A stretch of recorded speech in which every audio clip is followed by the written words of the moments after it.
มาเบิงบรรดารายชื่อของสมาชิกสภาแห่งชาติเขตเลือกตั้งที่10แขวงเวียงจันทน์มีจำนวน10ฐานรายชื่อบรรดาสมาชิกสภาแห่งชาติเขตเลือกตั้งที่10แขวงเวียงจันทน์มีดังนี้ท่านรองศาสตราจารย์ปริญญาเอกทองสฤทธิ์มังโนเมฆกรรมการกรมการเมืองศูนย์กลางพรรครัฐมนตรีกระทรวงศึกษาธิการและกีฬาท่านปริญญาเอก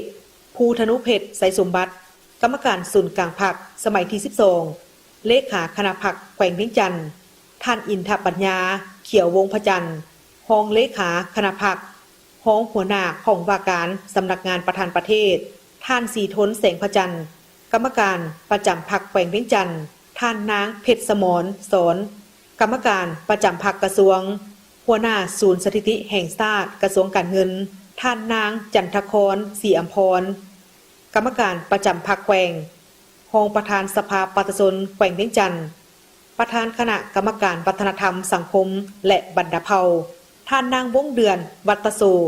กรรมการพรรคแขวงประธานสหพันธ์แม่หญิงแขวงท่านดร.นางวันเพ็งพันธนาลัยกรรมการพรรคแขวงเลขาคณะพรรคฮักทาน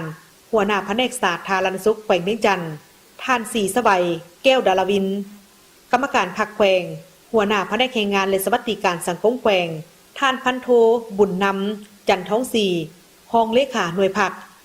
คณะประจำประธานคณะกรรมการยุติธรรมและปกสสภาประชาชนแขวงสมาชิกสภาแห่งชาติสุทธิเก้า